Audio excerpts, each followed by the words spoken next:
Chris Gayle made his first appearance for Somerset in Taunton in the NatWest T20 Blast, delivering an incredible knock of 151, but it was the in-form Sam North East who led Kent to a 3-run victory to stay top of the South Group. North East with his maiden 100 in this competition. North East first called correctly at the toss and decided to bat on what was a belter of a surface. Not that Joe Denley was able to use much of it, as he was run out by Max Waller to the 8th ball of the match. North East was soon on the move in partnership with Daniel Bell-Drummond, the two finding the boundaries plenty of times in the power play. North East simply picking up from where he left off on Friday when he struck a career best 96 in the win over Surrey. The first 6 arrived in the 4th over, and it was North East who cleared the rope off Sohail Tanvir, the visitors getting off to just the start they wanted in spite of that early loss of Denley. 72 runs came in these 6 overs of power play, the Spitfires' best start yet. Both Bell-Drummond and North East went after Peter Trigo in his first and only over, the most expensive of the match so far, costing 17 runs. There was plenty of entertainment before Gayle was needed. Bell-Drummond with his second maximum, this one off Waller, as these two batsmen took their partnership to 94, made in only 49 deliveries. Bell-Drummond made a 50 off 30, but next ball he found Lewis Gregory in the deep, but the 100 was already on the board, the total at the halfway stage of the innings being 107 for 2, actually 11 fewer than Kent had managed in their last match against Surrey. Then they had to settle for a final total of 193 as their second 10 overs failed to create the fireworks of the first 10.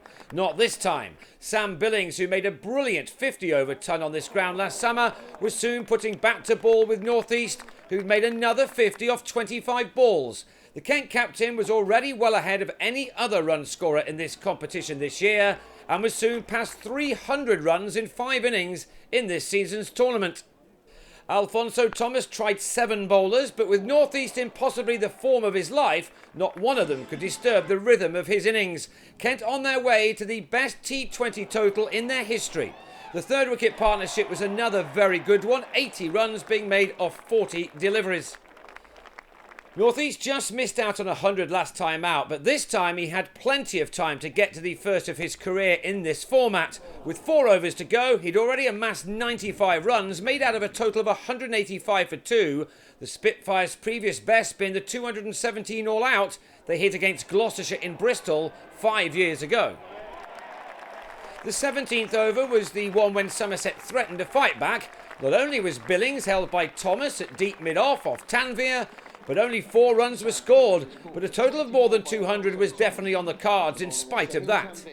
Especially with Darren Stevens coming in and going after Thomas. 17 runs came off the 18th over, the 200 now up, and the chance of a big finish for the visitors, who were looking for their 4th win from 5 in this year's tournament.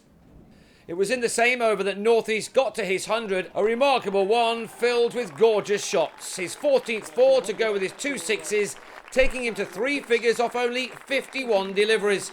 His ton was warmly appreciated by this excellent crowd. They may have come to see Gayle, but even the home support must have admired this. With 1 over to go, Kent had their highest ever total of 220 for 3, but they then lost 4 wickets in a sensational last over. 5 runs came off the first 2 balls, but then Stevens, who'd smashed 22 off 11, skied Thomas to Waller at long on.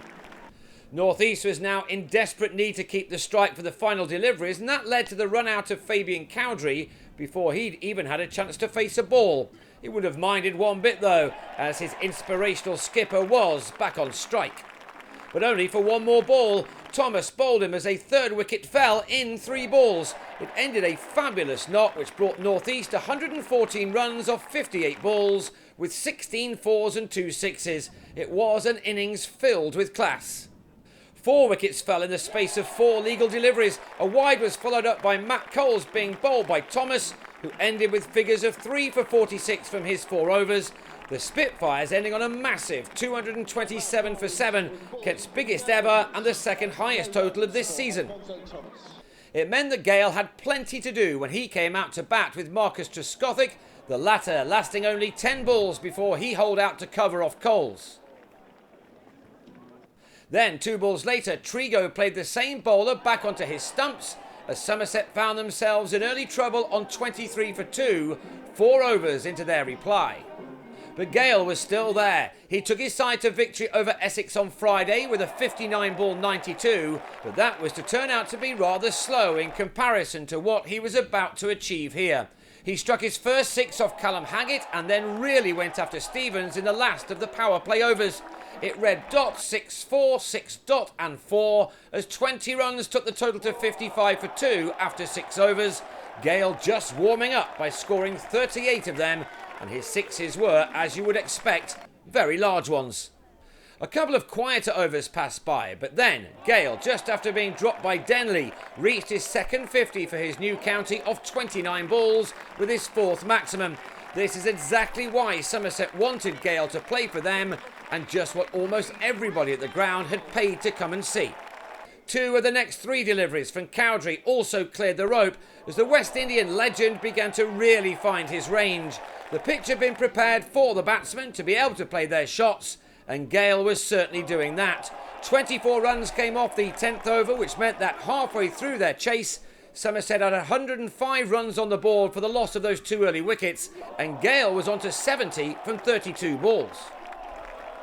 Hard hats for the people in the crowd were called for as Gayle showed no signs of reining it in a fraction. Whoever was given the ball must have feared the worst, because whatever the bowlers tried, it made little difference as it began to rain 6s off the bat of Gayle, who was quickly into the 90s, dominating a partnership for the 3rd wicket with James Hildreth. The 2 put on 113 in 56 balls, Hildreth's contribution to that being 29. He was out in the 13th over with the score on 135 for 3, Denley with the catch in the deep off Stevens, which now left Somerset to find 92 off the final 42 balls of an extraordinary cricket match. That became 86 off 41 as Gayle went the distance for the 10th time in this incredible innings.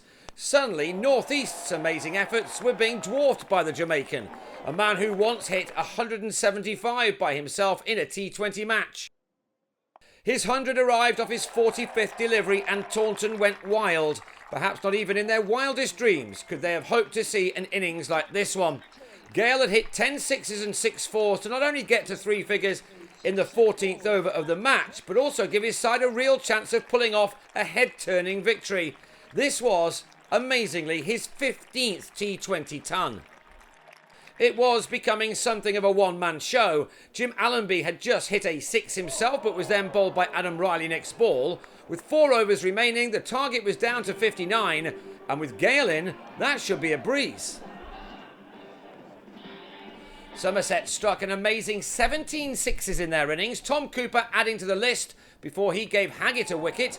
Coles with the catch at long off, and now Somerset were left to find 43 runs off the final 3 overs.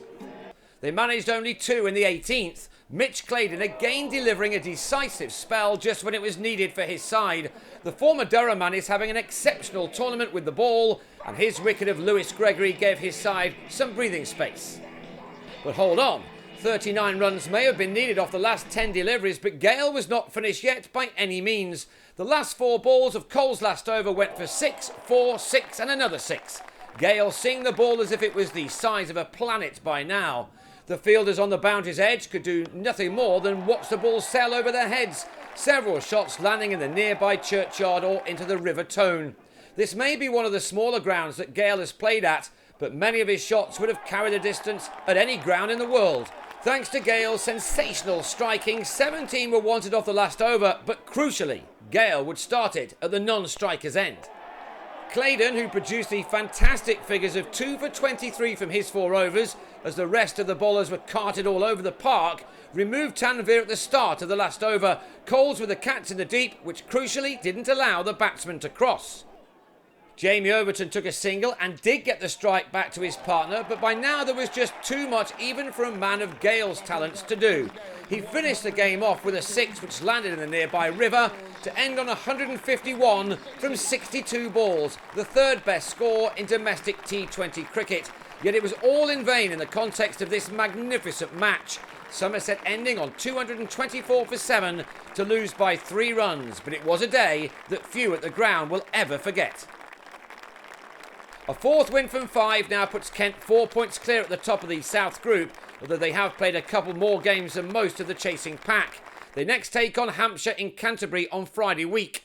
Hampshire are also Somerset's next opponents. Gayle will be attracting yet more to Taunton next Friday.